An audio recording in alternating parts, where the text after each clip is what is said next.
Iya, pemirsa selamat malam. Pimpong kembali hadir bersama Anda malam hari ini. Bersama saya Adam Lubis dan pemirsa malam hari ini saya bersama dengan dua orang narasumber. Sebelah kanan saya sudah hadir Pak Rey Rangkuti, Direktur Lingkar Madani. Selamat malam Pak Rey. Selamat malam. Ya, kemudian sebelah kiri saya sudah hadir Pak Indra Samego, pengamat politik militer. Selamat malam Pak Indra Samego. Malam Adam. Iya, pemirsa sebelum kami memulai Pimpong malam hari ini, kami ajak Anda untuk melihat informasi berikut ini.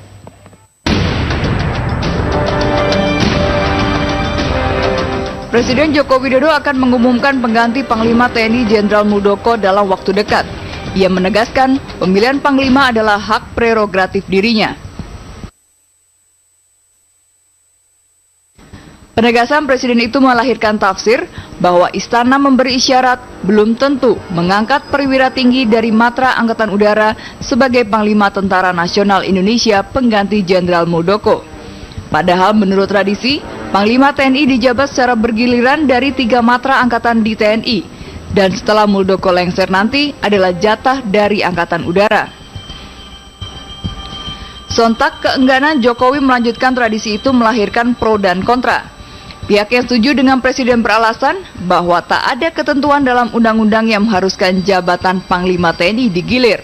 Sementara pihak yang kontra mengingatkan Presiden Joko Widodo agar meneruskan tradisi bergilir untuk jabatan Panglima TNI.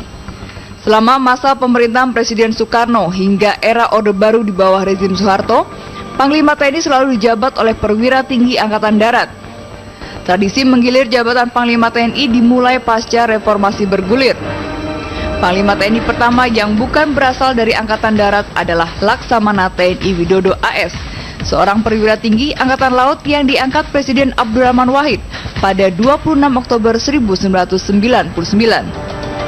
Setelah Widodo AS pensiun, Panglima TNI kembali dijabat oleh Angkatan Darat, yakni Jenderal TNI Endriartono Sutarto yang berkuasa sejak 2002 hingga 2006. Endriartono kemudian digantikan oleh perwira dari Angkatan Udara, yakni Marsikal Djoko Suyanto. Setelah Djoko Suyanto kembali, Angkatan Darat memegang Komando Panglima di bawah Komando Jenderal TNI Djoko Santoso. Setelah Djoko Santoso tak menjabat, Angkatan Laut kembali mendapat jatah menduduki kursi Panglima yang saat itu dipercayakan kepada Laksamana TNI Agus Suhartono. Dan terakhir, jabatan Panglima diperankan oleh Jenderal TNI Angkatan Darat Muldoko. Terlepas dari pro dan kontra pergantian Panglima setelah Muldoko ini, yang jelas ketentuan soal pergantian Panglima TNI telah diatur dalam Pasal 13 Ayat 4 Undang-Undang Nomor 34 Tahun 2014. Di ayat 3 disebutkan bahwa pengangkatan dan pemberhentian Panglima dilakukan berdasarkan kepentingan organisasi TNI. Sedangkan di ayat 4 disebutkan, jabatan Panglima sebagaimana dimaksud pada ayat 3 dapat dijabat secara bergantian oleh perwira tinggi aktif dari tiap-tiap angkatan yang sedang atau pernah menjabat sebagai kepala staf angkatan. Jika mengikuti sistem rotasi, pengganti Muldoko harusnya berasal dari Matra Udara, yakni Kepala Staf TNI Angkatan Udara Marsikal Agus Supriyatna. Namun, Menteri Koordinator Politik Hukum dan Keamanan Tejo Edi Purdiatno mengatakan rotasi bukan harga mati. Menurut Tejo, semua keputusan ada di tangan Presiden.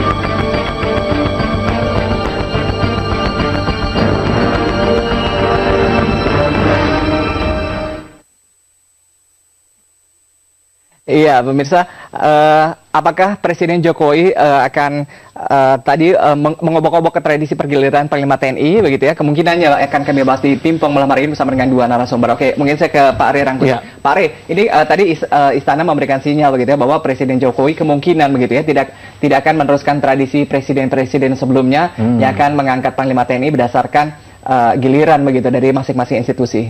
Anda nilai? Ya, itu sangat mungkin karena pertama kan pendekatannya kalau legal formal kan memang tidak ada kewajiban presiden untuk menggilir itu gitu.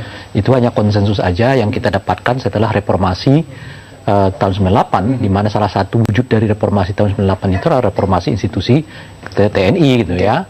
Nah, oleh karena itu kalau kemudian presiden, ya itu artinya sangat tergantung pada presiden masing-masing gitu. Misalnya kalau Presiden Gus Dur almarhum yang kita kenal memang sangat banyak concern pada reformasi TNI itu dengan berani menunjuk misalnya dari TNI Angkatan Laut untuk menjadi panglima dan sebagainya gitu. Itu yang pertama. Nah, yang kedua memang harus ada bacaan sebetulnya tantangan kita sekarang ini khususnya ke dalam pertahanan ini wilayah apa gitu. Nah misalnya kan kalau selama hampir 32 tahun di era Orde Baru misalnya kan lebih menitik beratkan pada tantangan itu bersifat darat sentris gitu. Sehingga dengan begitu hampir semua panglimanya memang berangkat dari angkatan darat. Tapi kalau Anda kebutuhan sekarang Indonesia begitu ya, apa yang Anda baca begitu? Nah itu dia, makanya kan kalau sekarang ini kan ada kecenderungan, terkesan ada kecenderungan bahwa yang akan diangkat oleh presiden ini tetap dari angkatan darat gitu. Tetapi kalau memang dibaca secara umum pola dari pemerintahan Pak Jokowi ini kelihatan belum tentu juga gitu. Maksud saya kenapa gitu? Pertama kan ada dugaan saya ada kebutuhan presiden untuk melakukan konsolidasi semua elemen kekuasaan yang di bawah dia dalam kerangka memperkuat laut gitu. Nah misalnya apa istilahnya itu Kementerian Laut yang sekarang menjadi adium dia gitu ya. Menteri Menko Polhukam pun juga berangkat dari Angkatan Laut dan sebagainya gitu. Ada KKP dan sekarang kalau begitu ada keamanannya dari laut, menterinya juga didorong sedemikian besar untuk berkiprah di laut, boleh jadi kemudian untuk pertahanan juga lebih didominasi kepada Angkatan Laut, mungkin misalnya ada bayangan saya, sehingga dengan begitu ada sinergitas, baik dalam konteks pengamanan laut kita yang diberikan kekuasaannya kepada polisi laut itu, atau boleh jadi pada tingkat tertentu sinergi antara kepolisian laut dengan TNI Angkatan Laut lebih mudah dalam konteks mengawal keseluruhan kekayaan alam kita dan sebagainya gitu. Itu satu segi gitu ya. Tapi kan Angkatan Udara juga tidak tertutup gitu, karena itu tadi soal rotasi dan sebagainya. Gitu. Ya saya ke Pak Indra Samego. Pak Indra, ini kan kalau menurut tradisi pergiliran Panglima TNI begitu ya, seharusnya jatah kali ini diberikan kepada Angkatan Udara begitu ya. Kalau misalnya Presiden Jokowi misalnya begitu ya melakukan out the box begitu ya, mengobok-obok tradisi pergiliran begitu.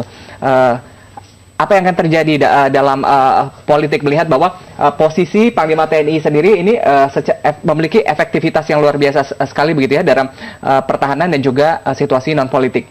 Ya, semoga tidak akan ada implikasi yang sangat mendasar ya, kecuali melahirkan justru konsolidasi di tubuh TNI bahwa mereka darat, laut, udara itu sama ya filosofinya, menjaga wilayah pertahanan, integritas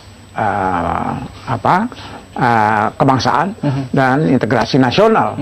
Nah dengan demikian saya harap siapapun yang dipercaya bisa diterima oleh publik. Tetapi memang belakangan ini banyak sekali kejadian-kejadian yang mengundang pro kontra dalam masyarakat, yang ya syukurnya adalah bahwa Presiden Jokowi mendengar suara-suara publik itu.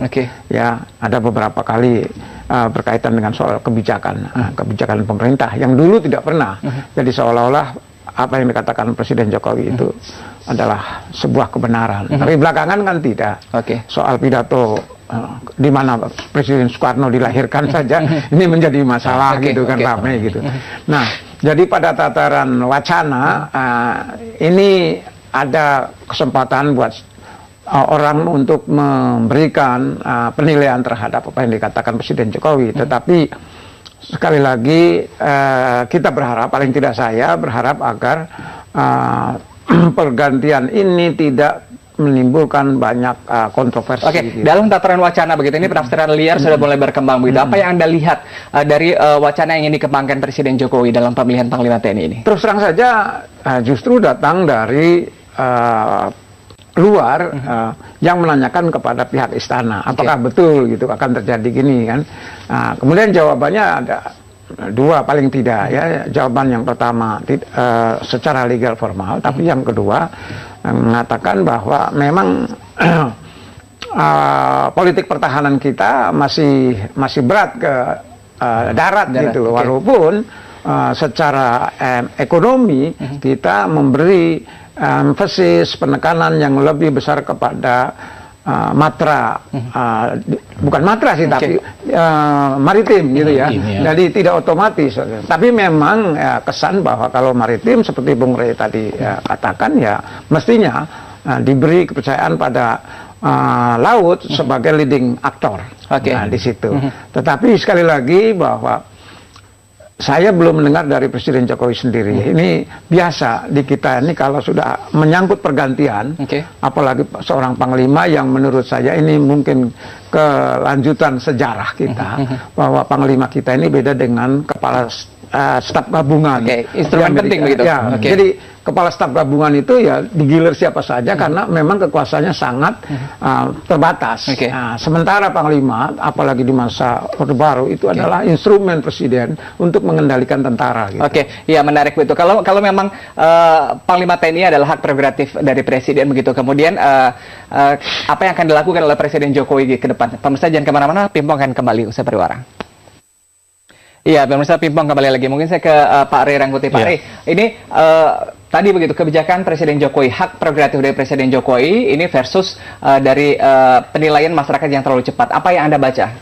Nggak juga terlalu cepat, karena kan apa istilahnya ya, bagaimanapun Panglima ini penting kan, karena ini kaitannya dengan pertahanan kita. Apalagi sekarang ini misalnya khususnya di sektor laut ya, banyak sekali kejadian-kejadian internasional yang bisa sangat berdampak kepada pertahanan kita. Itu hubungannya dengan apa namanya ini Samudra Hindia ya, yang sekarang ada pertikaian antara Cina, antara Filipina, Vietnam dan sebagainya. Sedikit banyak juga kan kita bersentuhan di Pulau Natuna gitu ya.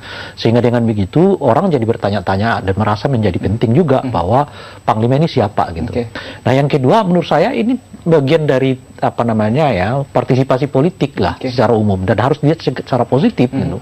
Karena dengan sendirinya Pak Presiden tidak lagi bisa sepenuh hati mempergunakan apa yang disebut dengan hak prerogatif itu tanpa mempertimbangkan apa yang menjadi pandangan publik gitu ya.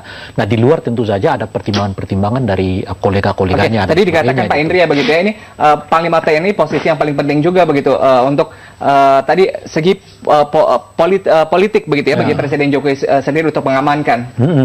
Iya, jadi termasuk tentu saja mengamankan sedikit banyak mengamankan mungkin ya sedikit banyak mengamankan kekuasaannya gitu. Nah oleh karena itu saya pikir ada sekitar 4 faktor lah yang menjadi dasar bagi Pak Jokowi nanti untuk memilih siapa kira-kira yang paling pas menduduki Panglima ini. Pertama tentu saja cara dia membaca pertahanan kita secara umum gitu. Tapi saya khawatir juga Pak Indria ya bahwasannya kalau saya misalnya baca di apa namanya rancangan RAPBN kita gitu, apa namanya keamanan dan pertahanan itu agak kabur di dalam pemerintahan kita yang di RPAJM menurut saya agak kabur ya antara pertahanan dan keamanan gitu. Jadi ada suasana yang seolah-olah gitu ya bahwa keamanan itu adalah bagian dari pertahanan, kira-kira begitu ya. Sementara pertahanan dengan sendirinya memang secara kasat mata dianggap itu berhubungan dengan penggagalan kepentingan asing dalam konteks wilayah geografik kita gitu ya. Nah jangan-jangan Pak Jokowi juga cara bacanya begitu gitu. Nah kan kalau cara bacanya bahwa keamanan itu harus ditopang oleh elemen dari pertahanan kira-kira begitu, ya mungkin yang paling tepat itu kan memang masuk aktornya harus angkatan darat gitu kira-kira. Nah itu yang pertama. Nah yang kedua menurut saya adalah lingkungan pemberi input kepada beliau gitu. Jadi kalau kita lihat secara umum kan pemberi input ini memang juga orang-orang yang dekat dengan angkatan darat gitu. Luhut Panjaitan gitu, Andi Wijayanto gitu, seorang analis di bidang pertahanan dan memang menurut saya lebih banyak mengkaji soal angkatan darat dan sebagainya gitu ya. Nah yang ketiga adalah ini menjadi perasaan nyaman sendiri dari Pak Jokowi. Nah dia nyaman dengan siapa ini dari 3 angkatan gitu. Bisa saja memang dia punya kecenderungan misalnya memberi jatah kepada angkatan laut atau ke angkatan udara, tapi beliau sama sekali tidak merasa nyaman atau tidak. Ya itu ada faktor yang seperti itu yang harus diperhitungkan oleh presiden gitu. Nah yang keempat tentu saja adalah ukuran publik ya sejauh mana gitu. Nah 4 inilah yang menurut saya yang menjadi dasar nanti bagi Pak Jokowi untuk merumuskan siapa kira-kira panglima yang tepat gitu.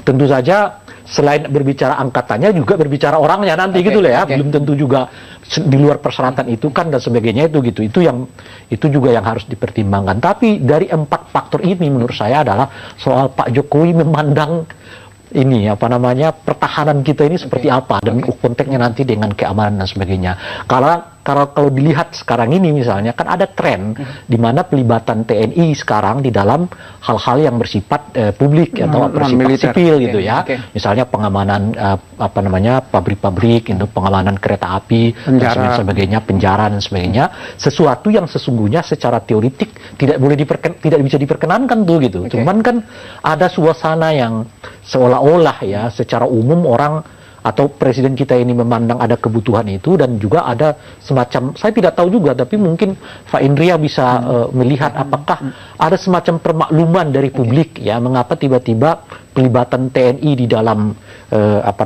urusan-urusan sipil ini makin masif akhir-akhir ini gitu.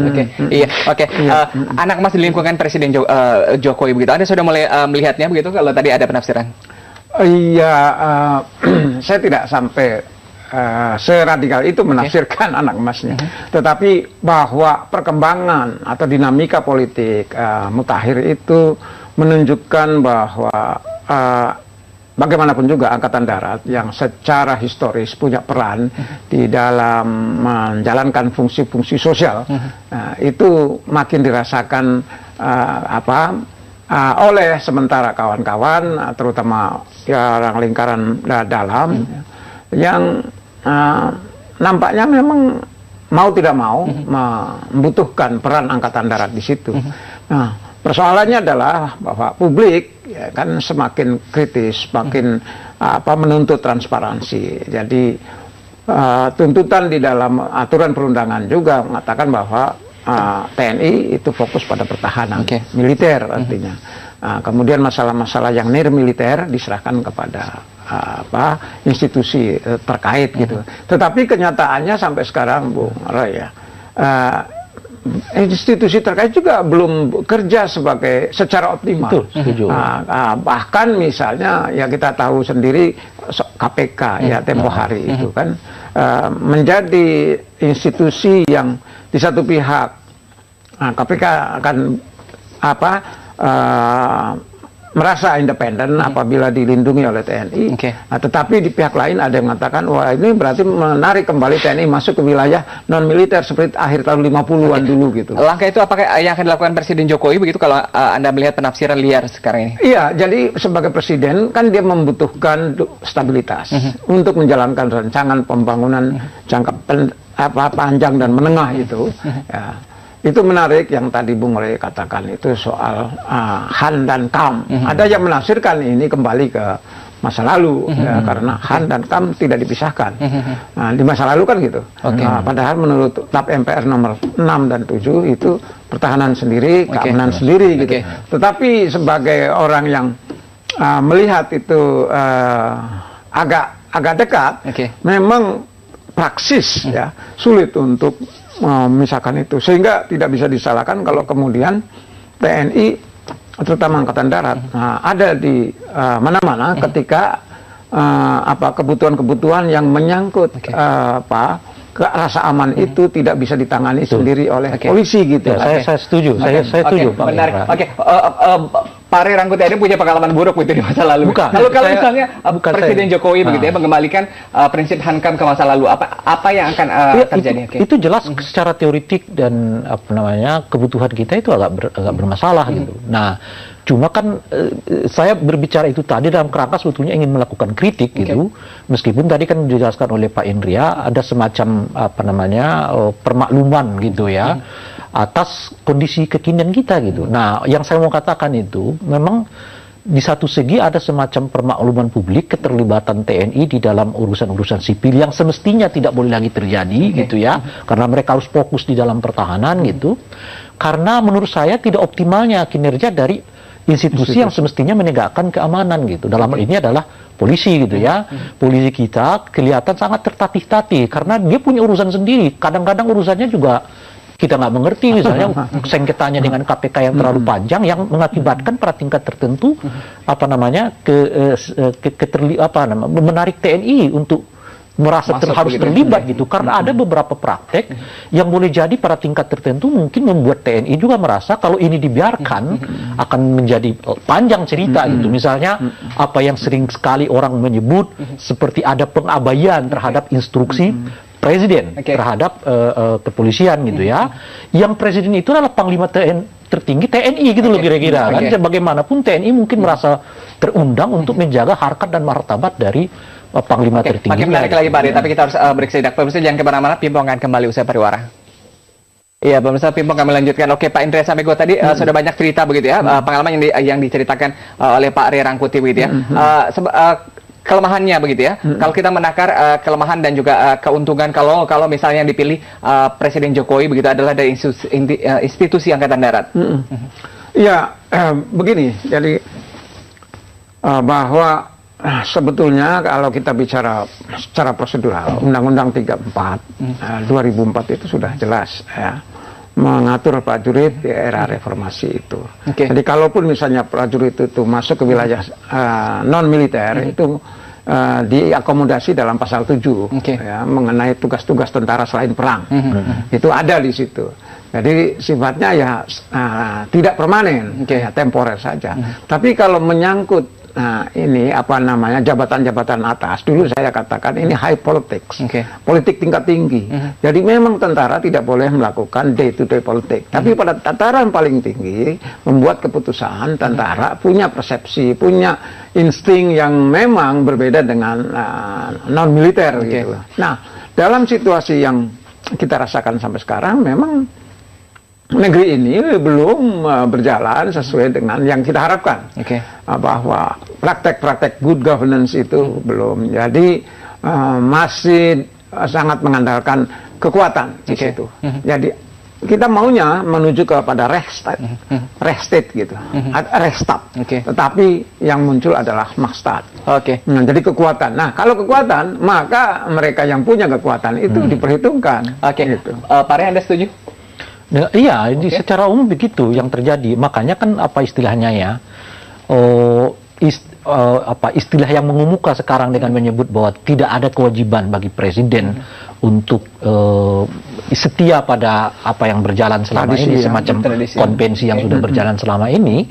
Itu sebetulnya yang kemudian ditafsirkan oleh publik gitu loh kira-kira, bahwa ada seolah-olah suasana di mana Angkatan Darat akan kembali dipilih menjadi Panglima TNI gitu.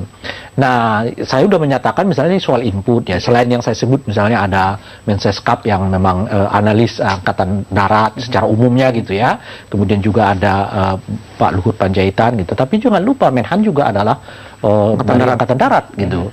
Dan yang paling serius menurut saya adalah ada sekarang ini rancangan undang-undang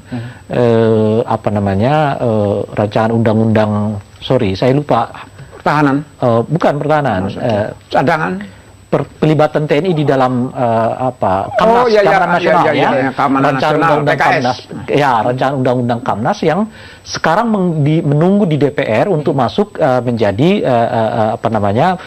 legislasi prioritas gitu.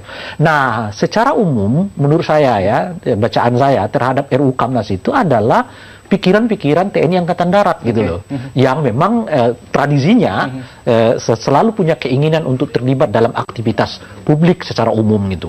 Nah, di situ misalnya definisi soal keamanan apa, soal kebahagiaan itu apa, keamanan insani itu apa dibuat, di mana pada ujung-ujungnya pintu yang tersedia selalu adalah melibatkan TNI. Memang tidak disebut sebagai Angkatan Darat dalam secara spesifik gitu. Cuman kalau kita lihat dasar-dasar pemikirannya, pokok-pokok pikirannya adalah mewakili pikiran-pikiran. Pada konsekuensinya gitu. Apa yang akan terjadi begitu? Ya, ini yang saya sebut tadi. Kalau kan saya mengatakan ada 4 dasar bagi Pak Jokowi untuk menimbang-nimbang siapa panglima gitu. Yang saya khawatir itu Pak Jokowi masuk pada perdebatan yang bernama. Beliau secara ketat nggak bisa membedakan apa itu yang disebut dengan pertahanan, apa yang disebut dengan keamanan gitu ya. Dan kapan masuk, kalaupun mau melibatkan TNI, kapan ia harus masuk dalam kondisi apa gitu, kondisi darurat berapa, karena darurat ini kan juga ada skala-skalanya yang mewajibkan atau mengharuskan atau membolehkan seorang presiden untuk melibatkan TNI di dalam urusan-urusan sivil gitu. Kalau presiden tidak punya pemahaman yang cukup tentang ini, tentang bagaimana menjaga profesionalisme TNI gitu ya, tetap dia sebagai warga militer yang memang bertugas untuk kepentingan pertahanan negara gitu, gitu, dan juga ada soal keamanan yang memang sekarang ini kita merasa seperti kekurangan ya, rasa aman di dalam republik gitu. Nah, bisa jadi kemudian yang dilakukan oleh Pak Jokowi adalah itu tadi, tidak setia pada konvensi yang sudah berlangsung selama ini. Oke, Pak Indri, Anda melihat? Ya, tadi disinggung soal undang-undang darurat. Sebetulnya kita memiliki dan sudah outdated gitu ya. Tahun 59 undang-undang daruratnya, sehingga ada misalnya tahap-tahap mulai dari darurat sipil sampai darurat perang. Gitu.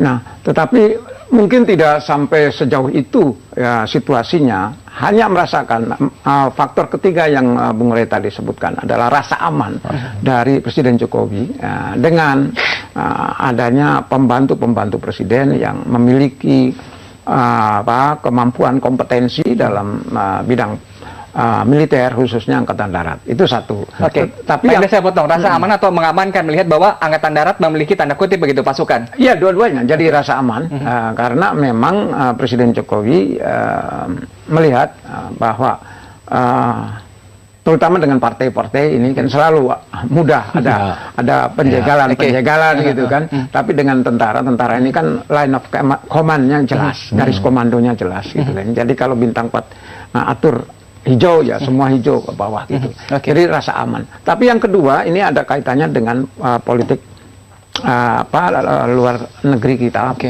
dalam kaitannya dengan negara-negara tetangga. Ya saya kira saya Bambang Adi Wijayanto itu termasuk Edi Prastiono dulu selalu membuat tesis begini, bahwa kalau kita membangun atau percaya kepada Angkatan Darat, negara tetangga nggak curiga. Oke.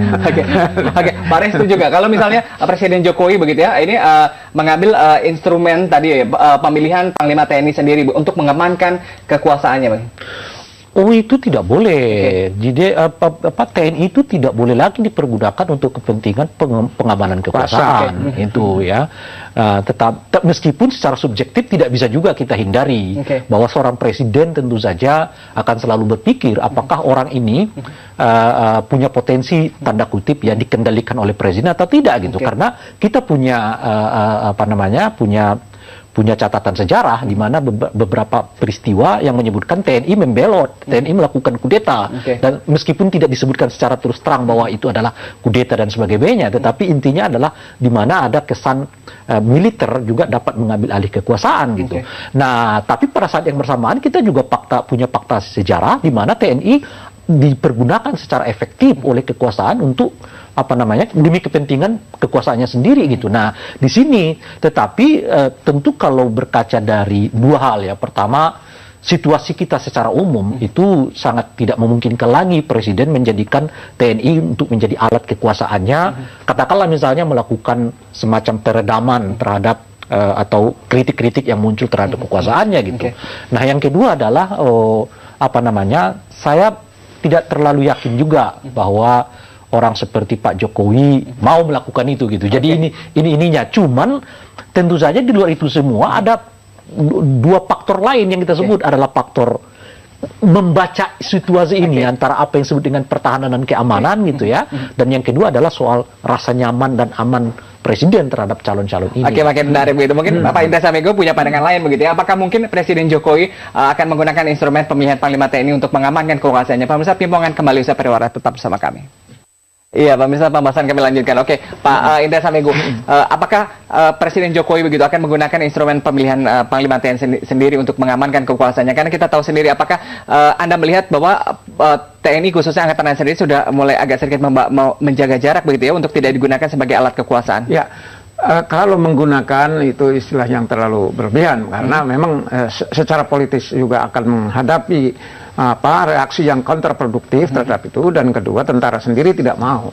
Ya, di politik tentara kembali lagi seperti dinyatakan oleh Panglima Besar Sudirman adalah politik negara. Jadi bukan politiknya penguasa itu. Ya, jadi dua hal itulah yang mengakibatkan tentara harus melakukan perubahan, koreksi diri itu efektif. Nah, apa yang kita harapkan sebetulnya adalah bahwa entah Angkatan Darat, Udara, dan Laut ini bekerja sesuai dengan matlahnya masing-masing, fokus di situ. Kemudian dikoordinir oleh Panglima yang Panglima itu peranannya tidak terlalu besar seperti sekarang. Ya, jadi bisa bergilir. Jadi bergilir itu biasa, akan diterima sebagai hal yang ya biasa saja. Tapi gimana begitu kalau yang nempel satu institusi terus begitu tadi dikatakan? Iya, karena memang jabatan Panglima ini punya leverage politik ya, walaupun tidak sama dengan era Pak Harto, tetapi punya kesan, citra. Nah, citra itulah yang kemudian bisa ditafsirkan orang dalam politik ini, bisa liar ya tafsiran-tafsiran itu, bahwa di satu pihak seolah-olah tentara ditarik oleh sipil masuk ke wilayahnya, yang kita semua mengatakan sekarang bukan zamannya lagi. Tapi di pihak lain si sipil itu sendiri juga merasa bahwa perkembangan negara sampai sekarang belum mengarah kepada apa yang disebut sebagai prinsip-prinsip negara hukum. Nah, jadi negara kekuasaan itu yang menonjol. Mungkin karena ini kemudian melahirkan tafsiran-tafsiran yang disebut sebagai politik pertahanannya Andi Wijayanto itu. Ya, jadi menurut saya ya tadi Bung Rey katakan partisipasi ini selalu ada reaksi. Masyarakat sudah semakin cerdas, tidak bisa seperti dulu lagi. Sebenarnya yang nempel Presiden Jokowi begitu atau tentaranya? Oh, yang nempel. Jadi sebetulnya kalau tentara kan sudah ditentukan bahwa tentara itu memiliki panglima tertinggi, yaitu presiden. Undang-undang dasar pesannya begitu. Jadi otomatis dia nempel di presiden. Tetapi kemudian karena jabatan panglima itu yang memang masih walaupun tidak secara politis tidak boleh lagi. Tetapi tadi saya katakan high politics, politik tingkat tinggi, bukan day to day politics. Ya bagaimana ya, saya pikir jelas tidak ada yang saling menempel ya, tapi bahwa sejauh ini sih kelihatan bahwa keduanya, baik figur presiden maupun dalam ini TNI, ya berfungsi sebagaimana mestinya gitu. Nah, yang jadi masalah kita ini kan karena pertama adalah sekarang ini kan ada kelihatan pelibatan TNI yang begitu masif dalam urusan-urusan sivil, dan itu semua secara umum kan melibatkan TNI Angkatan Darat gitu ya, misalnya soal menjaga ini macam-macam dan sebagainya gitu ya.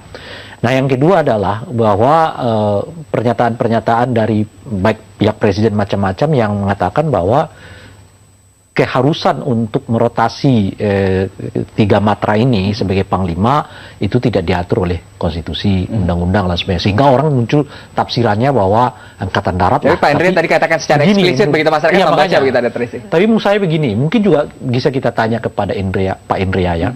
Sebetulnya kalau dilihat dengan perkembangan situasi kita yang sekarang dan 5 tahun ke depan gitu, yang paling cocok ini jadi Panglima TNI ini siapa gitu? Apakah betul harus dari Angkatan Darat? Kalau dilihat dari ancaman-ancamannya, kan itu yang paling penting. Kan? Kalau Anda, Pak Rey, penafsiran atau pemetaan Anda? Saya udah mengatakan tadi kan, misalnya kalau secara umum tantangan kita kan sekarang banyak di laut.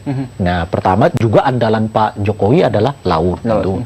Ada sengketa sekarang yang juga hampir melibatkan konflik militer ya, dari beberapa negara di mana berpusatnya pada Cina dan sebagainya gitu. Nah, artinya potensi menjadi panglima dari Angkatan Laut itu jadi besar gitu. Tapi jangan lupa karena rotasi konvensinya itu adalah ke Angkatan Udara gitu. Jadi itu juga tidak bisa disepelekan gitu. Dalam rangka itulah saya melihat justru saya melihat dua potensi ini gitu. Karena pada tingkat tertentu menurut saya Angkatan Darat ini sudah dapat giliran kira-kira begitu ya.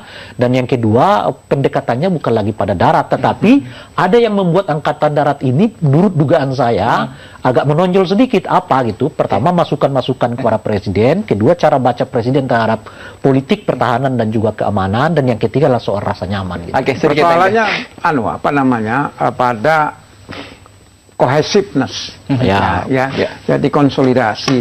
Nah, kalau seandainya apa yang kita sebut sebagai tradisi rotasi antar matra itu selama ini sudah berjalan dengan baik ya, dan kita melakukan sekarang juga sesuai dengan keharusan politik keharusan politik bahwa sekarang gilirannya Angkatan Udara, ya lakukan saja, toh tidak akan ada apa-apa karena tentara memang sudah kembali kepada filosofi awalnya sebagai sabta margais, ya, sumpah mereka tahan apa taat pada sumpah prajurit dan lain-lain. Jadi menurut saya terlalu membuang energi banyak kalau menggunakan analisis-analisis yang kemungkinan karena ini kan yang muncul di luar.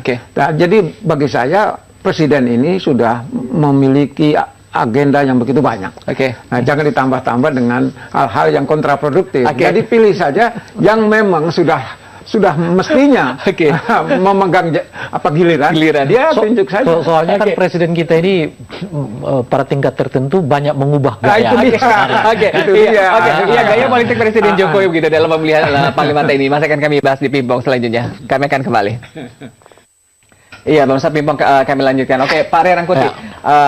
Pilihannya ini segmen terakhir Pimpong kita begitu. Apakah tradisi atau Presiden Jokowi akan memainkan sensasi baru di pemilihan Panglima TNI? Menurut saya bukan hanya soal tradisi, gitu, tapi soal bacaan beliau. Gitu. Pertama adalah apa tantangan 5 tahun ke depan terhadap pertahanan kita gitu.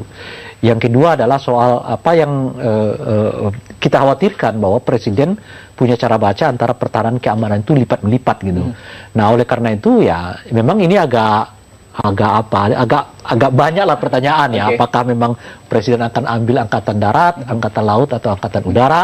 Sekalipun menurut saya ya kalau tadi Pak Indria mengatakan ya yang lebih aman itu nggak banyak mengandung kontroversi angkatan udara dan sebagainya sesuai dengan pakemnya gitu ya. Tetapi ya lagi-lagi potensi bagi angkatan laut dan angkatan udara darat juga masih tetap terbuka begitu luas gitu. Ya Pak Indria. Ya seperti tadi saya singgung sedikit bahwa kalau persoalan darat ini seolah-olah inward looking. Nah, kalau laut atau udara itu outward looking. Nah, yang khawatir adalah negara tetangga kita. Nah, kita akan memperbesar alutsista, menambah alutsista di sektor udara dan maritim. Yang ketakutan adalah Singapura dan segala macam. Barangkali ada bisikan-bisikan semacam itu sehingga sudahlah kita konsentrasi ke dalam lagi. Tapi konsekuensinya adalah Han dan Kam tadi ya, seperti yang sampai sekarang juga masih menjadi bahan kontroversi yang cukup keras ya, proyek legislasi itu. Jadi menurut saya ada beberapa hal sih, terutama yang penting adalah cohesiveness itu tentara TNI sehingga tidak menimbulkan tadi ada Anda bilang anak mas anak kiri gitu kan, tidak, tapi kohesif. Yang kedua, pemerintahan Jokowi punya agenda yang cukup konkret, terutama dalam kaitannya dengan keselamatan energi, keselamatan pangan, dan ini kan masalah keamanan. Sedikit begitu, nama yang akan diambil Presiden Jokowi begitu akan dihadapkan ke DPR begitu. Secara politik begitu ini kan kerap antara eksekutif dan harus ada persetujuan dari Dewan, ya kan. Tapi kembali lagi ini persoalan politik, ya. Ada lobby atau tidak ada lobby, ini akan menimbulkan masalah. Lobby ya, tidak ada lobby. Iya, karena menurut saya Panglima agak berbeda dengan Kapolri ya. Karena Kapolri kan memang langsung berada di bawah Presiden ya. Tapi kalau Panglima ini menurut saya ya betul-betul dalam pengertian hak prerogatif Presiden. Gitu. Jadi apa istilahnya itu? Kalau ia menentukan begitu ya itu gitu. Yang jadi masalah itu kan nanti kalau sudah jadi Panglima, penggunaan Panglima itu harus merupakan keputusan negara gitu. Artinya penggunaan TNI harus merupakan keputusan negara gitu.